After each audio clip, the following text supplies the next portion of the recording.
Oh, that one. Thank you. Right.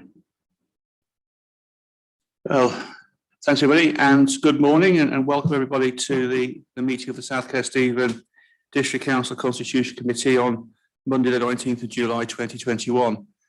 First of all, I'd just like to welcome any members of the press or public who may be listening into this broadcast this morning, and also welcome to the meeting Councillor Linda Wootton, who's the Cabinet Member for Corporate Governance Issues, and also Alan Robinson, the Deputy Chief Executive, and Graham Watts, who's the Head of Democratic Services and Deputy Monitoring Officer. I don't think there's any other backbenchers present. So without further ado, Shelley, can we have apologies for absence and replacement members? Thank you.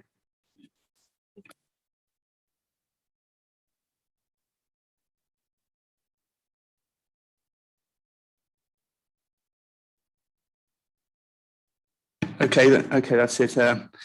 Moving on to agenda item 2, disclosure of interest. So members are asked to disclose any interest in matters for consideration at the meeting. Thank you. Shelley? Okay, item 3 on the agenda, minutes of the meeting held on 7th of December 2020. I'm assuming that everybody has read them. I'll be looking for a proposal and a seconder for them, if possible.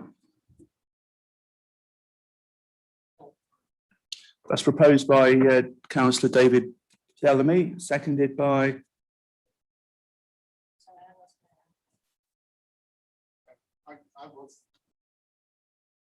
I was there, but I've got a couple of questions. Okay, we'll take the questions first, then, Councillor Baxter.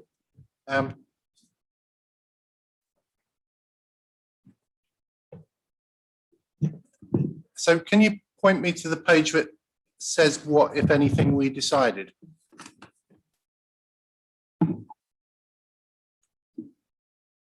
Yes. They're officers because the actions, yeah, definitely say that potentially should be an action sheet here. So I don't know where it is.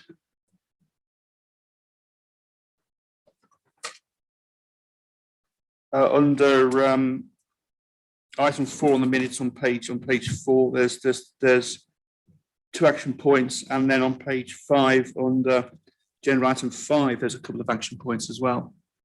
As I remember, we sat and we had these 2 great big documents. Yes, we did.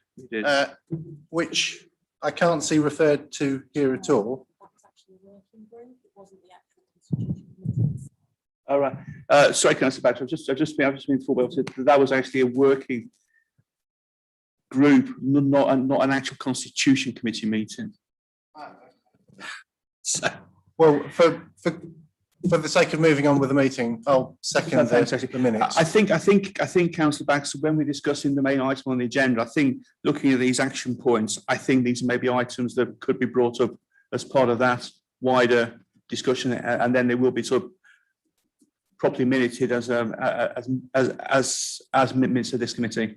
So that's seconded by Councillor Baxter. Thanks. Thank you, Ashley, for that. Thank you. So then moving on to agenda item 4. This is the review of the council's constitution. And before I pass this over to the officers who are going to present it, I just really want to give a bit of background to the reason why I decided to bring this paper now. It is a very, very short paper, and it's designed really more of a discussion document going forward, so the members of the committee can sort of have their say and discuss things. So, sorry, Chair. Are we not going to talk about the matters arising from the minutes? Yes. Can we talk about those during this debate, actually, because I think a lot of them potentially are covered in this general debate. Does that make sense? I understand what you're telling me. But the question of if you look back at the minutes, on the minutes, agenda item 4, yeah. Surely that doesn't fall within it. So can you please confirm or confirm either way whether or not we have received a breakdown of complaints from members of the council and members of the public, and details of the themes of the complaints. Okay. Pass over to officers on that one, because I've not seen anything. Chairman, I'm afraid I'm new in post. I wasn't here at the authority at that time, but I'm more than happy to take that away and provide the committee with the information that was requested at that meeting if that's satisfactory. Okay. Would it be possible to circulate that as soon as possible to all members of the committee? Yes. Okay, thank you very much. Councillor Baxter? It's okay, yeah. Councillor Griffin? So will that breakdown of complaints be up until the point of that meeting, which was December, or will it be up to date? Graham? Chairman, I'm happy to provide information up to the date of this committee from the last meeting. So you've got a comprehensive overview of the number and nature of complaints received, if that's helpful. Yeah, that would be helpful, as it was last time, or it would have been last time. And then on the amendments to the Constitution, we've just said that there was a members' briefing. Where will the notes from the members? I mean, I remember sitting through the members' briefing and having all these documents. Where will the notes of the members' briefing be found, or even that it actually took place? Again, open to officers. In terms of working groups and workshops, and those kind of discussions are usually not in the public domain. So a lot of those, they're not a formal set of minutes, so we wouldn't publish those. That's so it's an informal group to kind of gauge discussion and get a bit of a steer in terms of some of these things before bringing a more formal report back to the committee, which would then obviously be more of a formal process that's minuted. So those, I don't believe that those notes would be available in terms of the working group. So sorry to persevere with this, Chair. You know that it's an issue of mine. At a public meeting, we say that we're going to have a private meeting, and then we have the private meeting of which no notes are kept and no record is produced, and there's certainly no feedback to this meeting that I can see of what actually happened. What was the point of anybody attending that meeting? I think I tend to understand where the point that Councillor Baxter is making, because actually I do think it's important that, even though we don't have to sort of publish them formally, even a workshop, just to keep a note of what was discussed, even if it's only members of the committee are allowed to see it, because it does inform the thought processes that took place at that workshop meeting. Graham?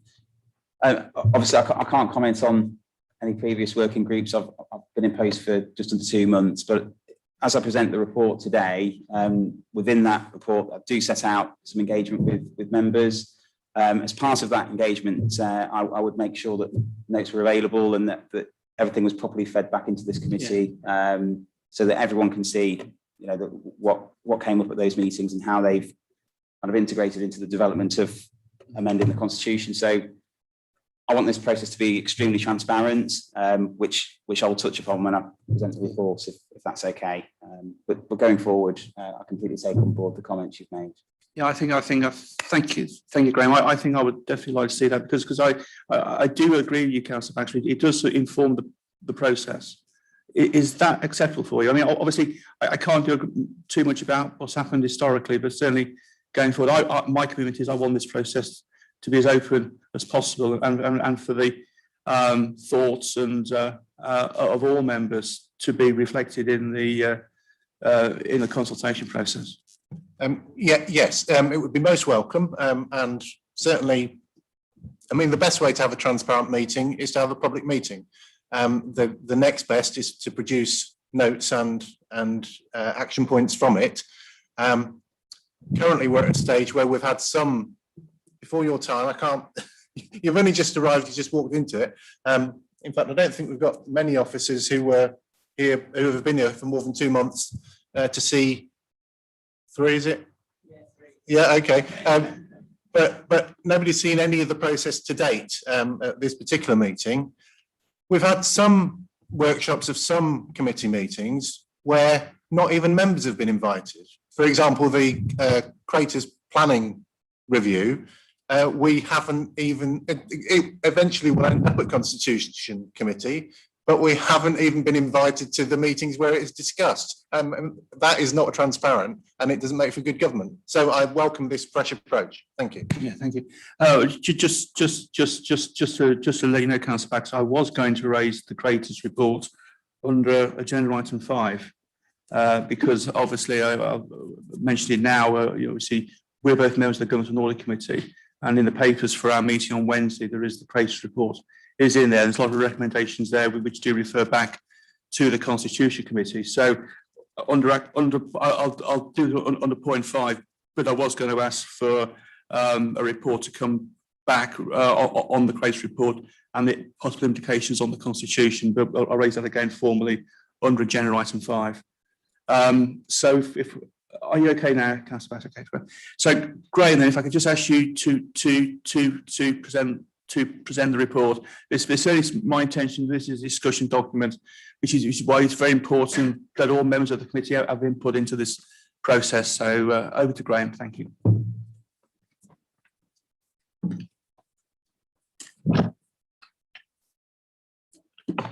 Thank you, Chairman. Thank you, committee.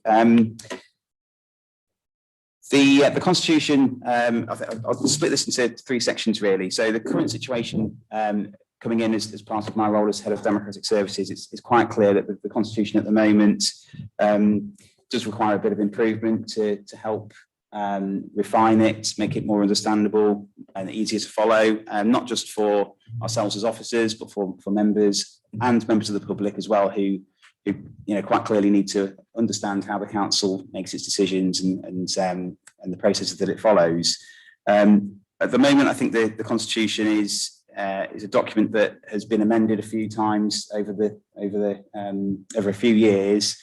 As all constitutions do, they tend to evolve. So you start with a model constitution that you adopt, but some things are changed, and there's parts of that document that aren't necessarily changed to kind of reflect those amendments that are made, and you get to a position where there's parts of the Constitution that contradict each other, and it becomes more and more difficult to follow. And I think that's the position that our document is in at the moment. So from my perspective, it does require a comprehensive review of the document to make it easy to follow, to make it absolutely clear and understandable, and for it to be written in plain English so that it's understandable for anyone picking up that document to be able to understand how we do things at the council. I think the main aspect of the Constitution, from my perspective, that really does need refining is the scheme of delegation, making it absolutely clear where decision making lies, which decisions go to cabinet, which decisions can be taken by cabinet members, and those decisions that can be taken by officers, just to make those lines of authority absolutely crystal clear in the document, so that anyone can pick it up and know who's got the authority to do what, rather than relying on the interpretation of my team or the legal team to kind of help make that decision as to where decisions can be taken. So to make it absolutely clear to everyone using the document. In terms of the previous review, a review was undertaken which does recommend a format to that of the original model constitution. So that is set out in the report, where there's effectively 7 parts. So you've got a summary and explanation, the articles, responsibility for functions, rules of procedure, codes and protocols, the members' allowances scheme, and then the management structure. And at the moment, the council's constitution is made up of 18 articles, and in trying to decipher information from the constitution, you're constantly signposted to other parts of the document. There's parts that are in places where really it wouldn't be obvious that's where it should be. So it's going to be really useful to kind of look at the format of the document again and effectively start from scratch and take parts out of the current constitution and reformat them so that it's easier for everyone to follow. And taken into account those sections that are proposed based on the model constitution. The responsibility for functions section is that section that includes the scheme of delegation, and it's that section that I would propose we start on first.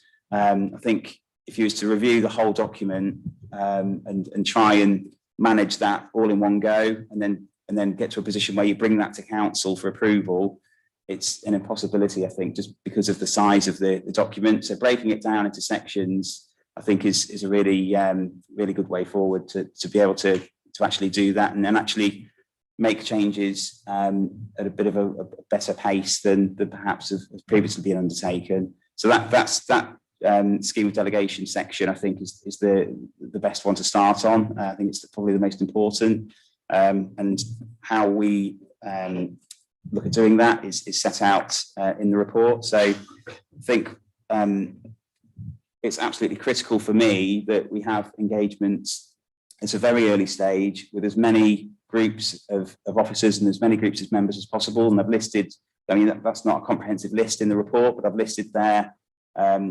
meetings with corporate management team, senior management team, workshops with the leader and cabinet, opposition group leaders, but that could, you know, there's no reason why we couldn't have a meeting with the opposition in its entirety. The possibilities are endless, really. For me, I want to have as much engagement with all members as possible, so that members are part of this review, so that when this comes to council for approval, there aren't any surprises. All members have had an opportunity and understand the reason and rationale behind the review. This review is not about trying to take power away from anyone, or you know, taking any abilities that backbenchers, for example, might currently have. It's not about that. This review is about making the document as open, transparent, and easy to understand as possible. I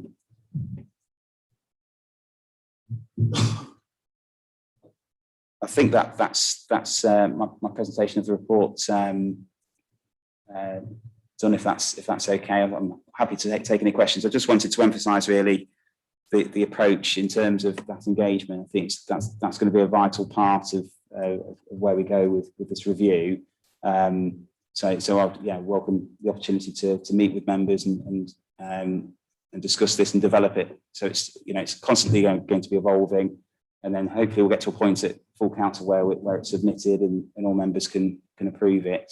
Once that section's done, we can then look at the next manageable chunk of the constitution and follow the same process, so that we've got a document that's had a comprehensive review, that's had full engagement with all members, that the council can approve.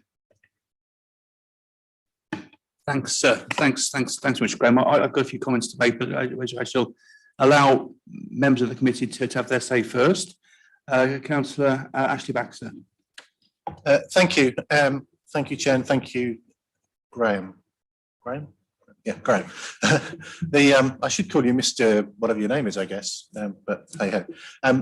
Yeah, it does, what I think you've said does reflect the documents that we had at the briefing. So for the benefit of those that weren't invited, the first part of the notes for the workshop was Appendix A, which is the existing constitution, this one. And the second part was Appendix 2, which was all the same stuff, but in roughly a different order, except for a few a few small changes. I don't want to say minor changes, I want to say small changes. When we come to present this to full council, Chair, I would recommend doing it in at least two parts, the first of which is about the order. So if we're saying that life would be simpler if we could rearrange the order and put things where they ought to be, I don't think anyone has got any problem with that, as long as we're not using it as a sneaky way of changing the rules without anybody noticing. So when we produce it to full council, if we can say proposal 1 is that we change the order of the words into a more systematic order of the words, as in 1.4, the 7 paragraphs that we've got no problem with that at all.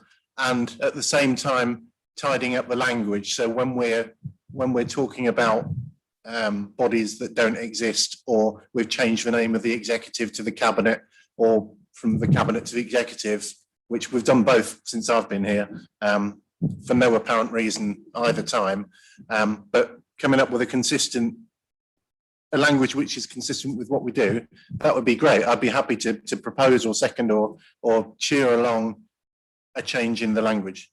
At that point, we can, or in parallel, we can say, and by the way, there are bits that we want to change, which include, and I think I've got this right, we've got some things in the Constitution currently that refer to things that don't exist. So I don't know if anybody wants to comment on area-based consultation mechanisms, which is currently Article 14 of the Constitution and takes up, no, just one page, but it's still an entire article in itself. Area-based consultation mechanisms, I've no idea what they ever were for. I'm fairly sure they're irrelevant. If they're not, let me know, because if it's another means of holding the executive to account, then I'm all for it. So yes, no problem with changing the order, but that should be a separate proposition to changing the content. As for making it more manageable and taking powers away, yes, I don't want to support anything that takes powers away from backbenchers or is less likely to hold people to account. And certainly on the, going back to the greatest thing, that does change what backbenchers can do. And that's why I've got significant concerns with it. And that's why I wouldn't want it tangled up in a more straightforward review of the Constitution. Thank you for bearing with me. Yeah, thanks, Councillor Baxter. I think I share your concerns about Clayton's report and the potential impact that could have on the Constitution, which is why I wanted to raise it to get a report coming back. I mean, certainly one of my things I would like to see. I'll throw your questions back to officers in a minute.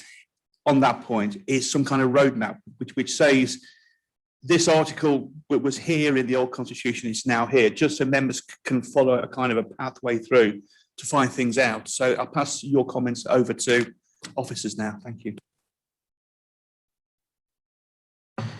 Yes, thank you. I just wanted to make the point that this constitutional review that we're doing at the moment is aimed, especially with the scheme of delegation, what does the situation look like now in terms of what decisions do Cabinet make now, what decisions do individual members of Cabinet make now, and what decisions do officers make now, based on some of the thresholds within contract procedure rules, financial procedure rules. So it's not looking at making any specific changes to who can take decisions now. It's just looking at putting together a document that represents how everyone feels decision making takes place at the council at the moment. Does that make sense? So it's not. I'm not looking to kind of review the scheme of delegation in terms of making changes to it. I just wanted to reflect the current status quo at the moment. But there will be other things that come out, such as the creators review or the scrutiny review even. There will no doubt be recommendations from those reviews that may require changes to the Constitution, and that's going to be a separate kind of consideration for council to make. But this constitutional review, as far as I'm concerned, is just making this document reflect how the council operates at the moment. Thanks, Graham. Yeah, I can understand where you're coming from. I mean, obviously we've got the scrutiny review at the moment. Obviously, potentially that's going to feed into the Constitution review as well. I mean, certainly around the scheme of delegation. I mean, I think I'd like to sort of, obviously, as you say, we need to understand what it is now. But I think part of the process I'd like to see is actually sort of do a little bit of, not little bit of critical review of it, just to sort of understand it and just try to understand some of the thought process behind it. I mean, we're going to be in a situation where obviously, potentially we are going to have to sort of draw that distinction between strategic issues and operational matters. And obviously, we don't want councillors and backbenchers who are involved in day-to-day operational matters. I mean, we should be looking more at the development of policy and setting strategic objectives. But I certainly think as part of that, I understand where you're coming from, though, until we understand the current scheme of delegation, we can't look at it to see if it's, because there may be bits of it that may need to be changed. But I think part of that will be tested during the consultation process, because certainly I'd like to see the scheme of delegation go through this the process that's outlined at the top of page 9, just so everybody, whether they're on the cabinet or a backbencher or an opposition councillor, are happy that they understand the scheme of delegation and the rationale behind it. Alan. Thank you, Chairman. So I think based on what we said, Councillor Baxter's really picked that up as being what it's about. So what the first bit is to put this into the right order. Well, there will be some housekeeping changes that we need to make where job descriptions have changed, job titles, or bodies don't exist anymore that are nominated in things like that. So those things will happen. So that will be the first bit, and it makes sense to me to go through this process in my experience to kind of explain what's changed and why, and what changed from what to why. But what we need to do is get to the point where we can recognise how the decision-making process works in here, and then there will be some things that come out as being could be done better. But the first step is to get so that we can all read this document and understand how decisions get made around here, not to change how they get made, but to understand it. Because at the moment, we're not in a position to make that judgment as to whether whether there needs to be changes. We need that real clarity about what it currently says, and that's the first step. Of course, this will get better over time. It will kind of mature into a there are always changes to be made to a constitution. It's something we'll do at least annually to keep it up to date so it works. Things like the new code of conduct, with the new model scheme for code of conduct, which forms part of your constitution. Things like any of the reviews about changes of delegations, those kind of things, or even staffing structures. All those things have an impact on the constitution. So those are the things that we need to kind of do afterwards. First of all, let's get our house in order. That's really the plan that we put before you today, Chairman. Yes, I think that is something that I've discussed with Alan, the fact that this needs to be a constant process. I think the Constitution, we really do need to review it on an annual basis for any changes that have happened. Councillor David Bellamy wants to ask some questions. Over to you, David. Yeah, I thought I saw you waving. Sorry. The only thing what I would say, like I said, I do agree with everything that's been said. I think the only thing that we have changed was the amount of money that could be signed off by an officer. I think that was on the scheme of delegation side, didn't we? Yeah. Like I say, that's one thing we have changed. I agree with the point, though, that it should reflect what's happening now, and it doesn't necessarily do that. And the aim is not to change it, but to actually reflect what is happening now, but also do it in a way that everybody can understand. So, and that's certainly not the case at the minute. So. Thanks very much, Councillor. Over to Councillor Baxter was in first, but okay. Councillor Susan Sandal. Thank you. As you know, I'm new to this committee, but I was on the committee many, many years ago, and things do change, and I will support whatever the recommendations they're putting forward.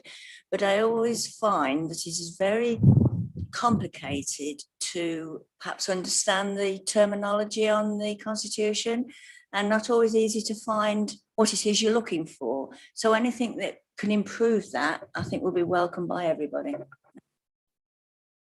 Thank you, Councillor Sandal. And actually, that does come back to another point I was going to raise, which I've discussed with officers. And I know that there are a lot of terms in here, some of which are kind of constructed in legalese language, was to suggest have that we have an appendix to the Constitution which give us a list of key terms and what it actually means, so the councillors can, and members of the public can actually look. So when we are talking about something, we've actually got a glossary of terms, which I think would be really useful. Thank you. Do any officers want to pick up on that? No, just the comments that you just made, Councillor, exactly what we're proposing to do as part of the review to make it, to remove some of those terms that people find difficult to understand and make it an easier document for everyone to read and use. Thank you. Councillor Baxter. Thank you. So I think we're generally agreeing with each other, but that's not what's written as recommendations on this paper, I don't think. So I wouldn't mind, I don't want to say putting aside, I wouldn't mind refining what's proposed within the recommendations. My first recommendation would be to if it's the right word, reorder the Constitution into a format which is more accessible or user-friendly. So you've got the 7 which they're within this document that we discussed at the workshop, but the 7 summary and explanation articles in the Constitution and so on. As part 1 of the proposal to alter the Constitution, just altering the order would be straightforward and easy and without contention, I would hope. Then what you have put into the recommendations here is talking about the responsibility of functions, which is slightly more contentious, because if you're trying to rewrite the Constitution to reflect the things as they are at the moment, I'm not necessarily on board with that, because it depends on whose interpretation of how things are at the moment. So if you look at Thursday's full council meeting, the rules changed and it wasn't clear to me how constitutionally it had happened. So for the benefit of people who haven't watched the tape of full council, feel free to watch that at your leisure. But for about 2 years or more, we've had all the minutes of the cabinet meetings have been presented to full council, and there has been an opportunity to ask questions about the cabinet meetings.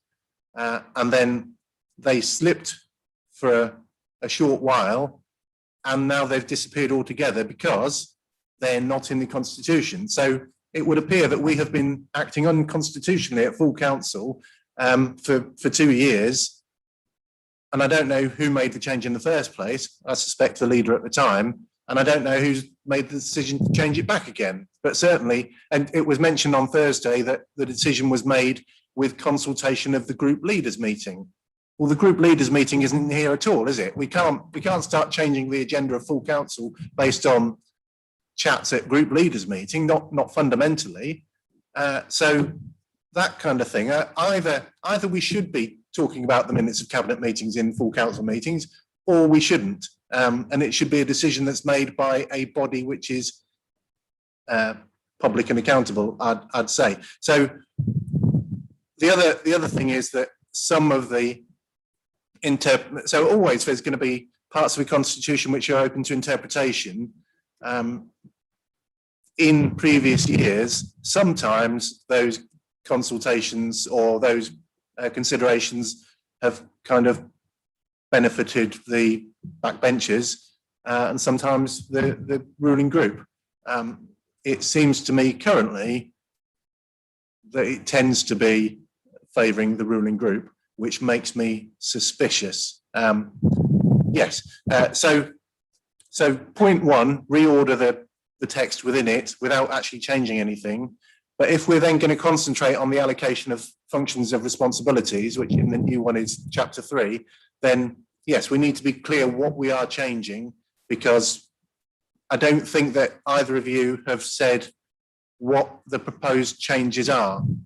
I don't know if you've got any in mind, but within the allocation of responsibilities, we'd need to see the specifics. And yeah, they would need to come through a proper meeting of this, wouldn't they? Yeah. So I mean, with the reordering, I think most of the work is done. We discussed it ages ago, and we could take something to full council to say, look at us, we're the constitution group, we're on it. Step one, we're going to change all the order so that you know where to look. Step two, we're working on further. Oh, sorry, and I also wanted to say that before we get into the detail of the financial regulations, that's a dark path. I think that if we start messing about whether or not the finance officer can delegate 100,000 or 120,000, or whether or not the junior sub-director of finance can authorise payments of whatever, then yeah, that's a lot more detailed and certainly shouldn't be muddled up with the more high-level rearrangement of the constitution. Thank you, Chair. Sorry, I've gone on. Fine. Pass that back to officers for comments on that. Thank you. So I think that's a fair approach, and it gives us the opportunity to take something to full council really quickly. So possibly by September, we could get something along those lines. Councillor Baxter, and through you, Chairman, and one of the things I think we ought to add to that, to your proposal, is also some of those housekeeping changes to make sure that we're not referring to groups or officers or parts of the council that no longer exist. So we're, so if you're happy, I would suggest we also include tidy it up, do the housekeeping changes as well, and then look at and so we could do that part in its, and I'm looking at my colleague who's probably going to have the heavy lifting to do. That we could probably get that done for September if members thought that was a good idea. And at least you're right, we're then showing some progress, aren't we? Getting some inertia, getting some momentum going. So that'd be really good. So thanks for the suggestion. Yeah, I think on that, I don't know what other members of the committee think to that suggestion. So that would add another recommendation to this report. Got any comments on that? Councillor Griffin.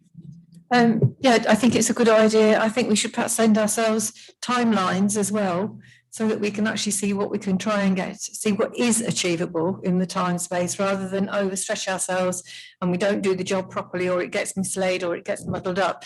So if we have a timeline, you suggested about September, etc. So to make sure you've got that done, and perhaps we might not be looking at it deeply, but at least we are getting it sorted. And I think we want to feel that we are achieving something, we are getting somewhere, and everybody can see that we're making headway. We're not just piddling along. And I think different chapters and things need sorting through, so we know where to find it, what it is. Okay. Thank you. Okay, Councillor Baxter, because I was just about to ask you to do something, but I'm sure I'd be willing. But the other thing that we've talked about quite often at this committee is flowcharts within the constitution, so people can see how things work out. And it may well be an appendix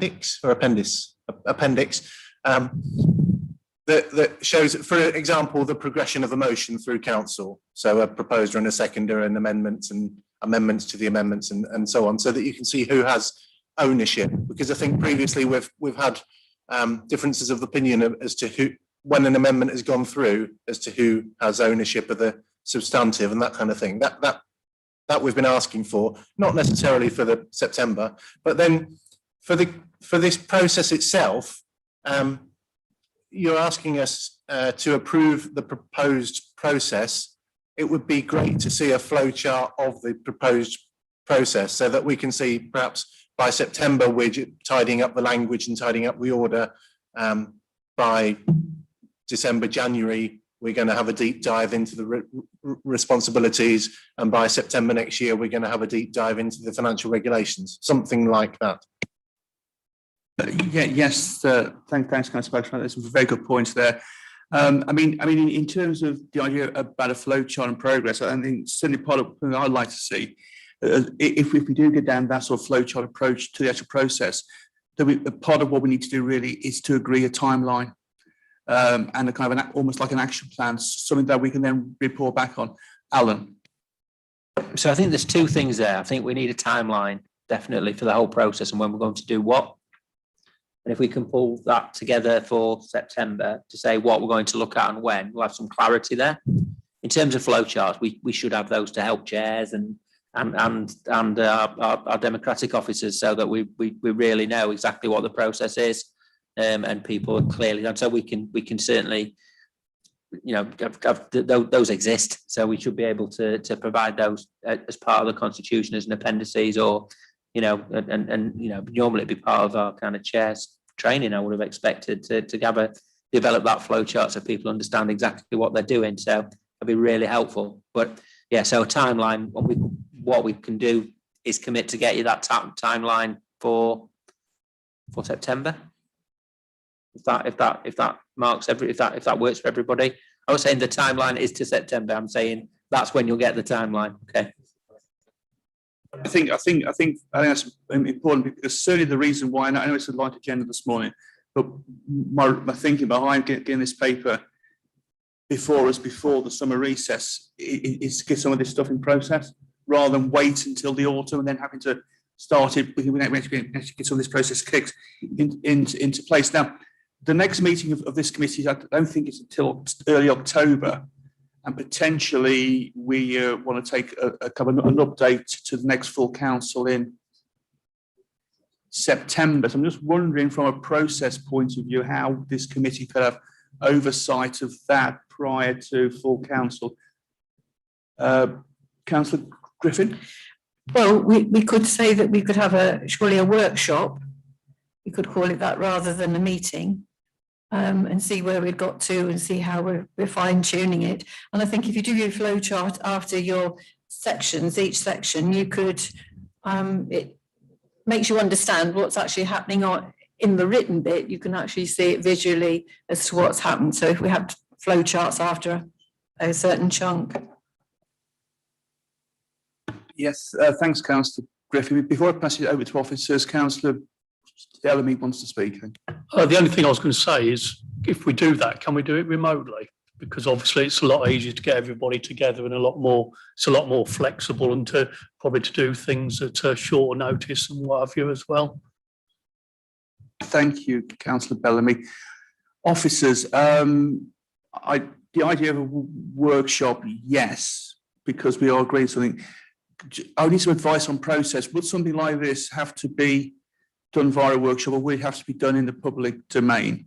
That would be my first question, and then comments on the potential timings before the next full council. Thank you. Chairman, I was going to, for transparency, I was going to suggest actually, if we have an additional meeting of this committee at the beginning of September, bring the report that we're proposed to take to council here, so that the committee can consider what's proposed and make any tweaks before that report goes to council. That would be my recommendation. Thank you, Graham. Yeah, I think I'd be happier with Councillor Baxter was first, and then Councillor Bellamy. But I think I'd be happier with another meeting of this committee. Yeah. I think constitutionally that's necessary. In terms of the timing of it, I hate late reports to full council, but can you tell me the date of full council?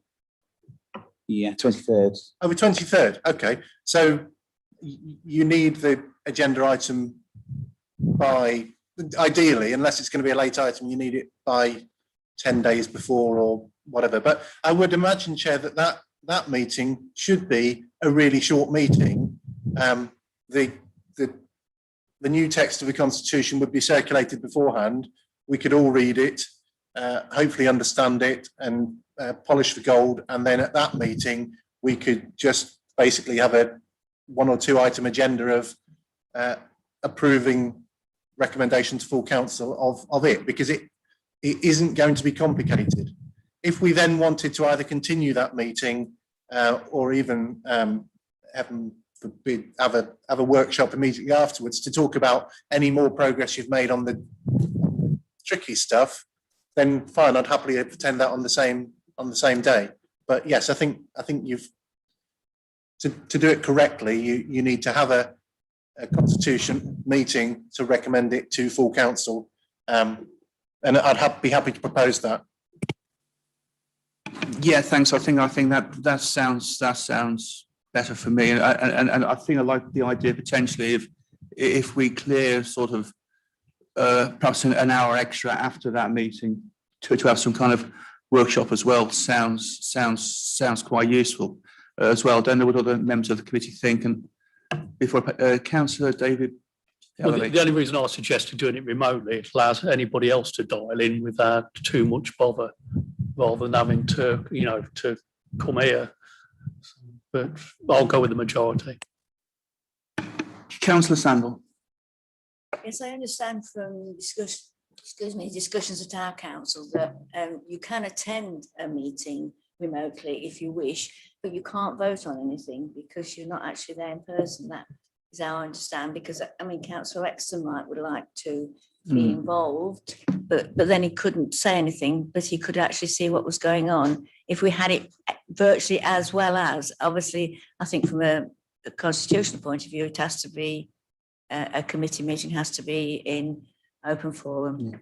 Thank you, Councillor Sandal. Officers, potentially, would the rules allow us so that the actual members of the committee attend in person, but any other member could attend virtually and ask questions? Because what does it? Because what do the rules say on that? Because I know hybrid meetings, there's some debate about whether or not they're permissible or not. Chairman, I'll have to check with that the technology can support that approach. Members of the committee, if they are participating and voting, would need to be in the meeting in person to be counted as being present. But there's no reason why any other member couldn't participate remotely as long as the technology allowed for that to happen.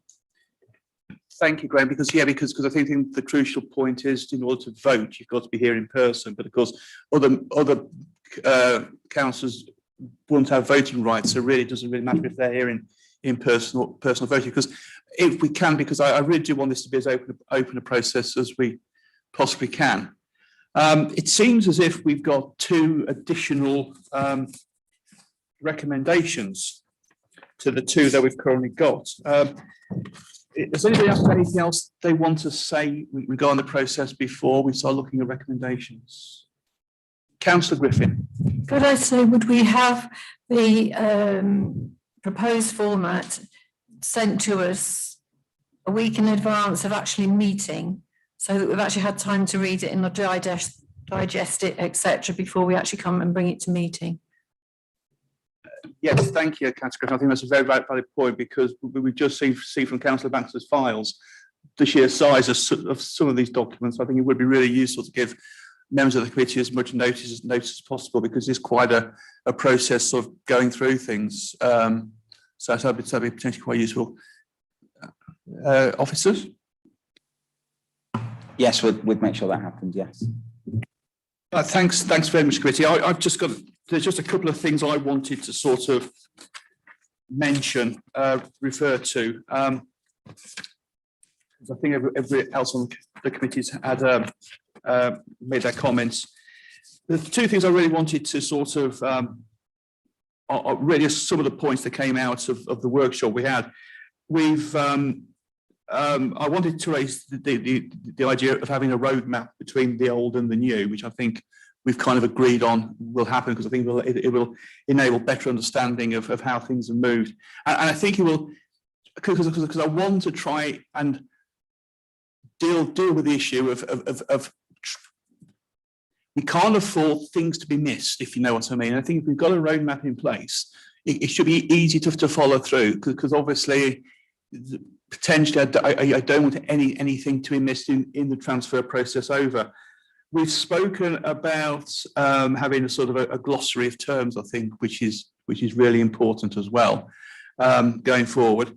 And I also quite like the idea that potentially in some of the articles of the Constitution, that we do refer back to sometimes to acts of Parliament and things. I'm just wondering if it's possible where that happens, if we can insert some kind of hyperlink in there, so that if we are, because like last Thursday at full council, we referred to section 15 of the Local Government Act of 1989. So it would only be really useful if there's a hyperlink there so any member can see, oh, I'll actually look to see what the legislation says. I think that'd be quite useful as well. And also, again, if we are relying on, for instance, if anything comes out of the scrutiny review that's currently going on that recommends best practice, and I know the Centre for Public Scrutiny as well also produce documents around best practice and things like that. And I think if we are relying on anything like that, links back to that documentation again would be quite useful. So members can look at it and say,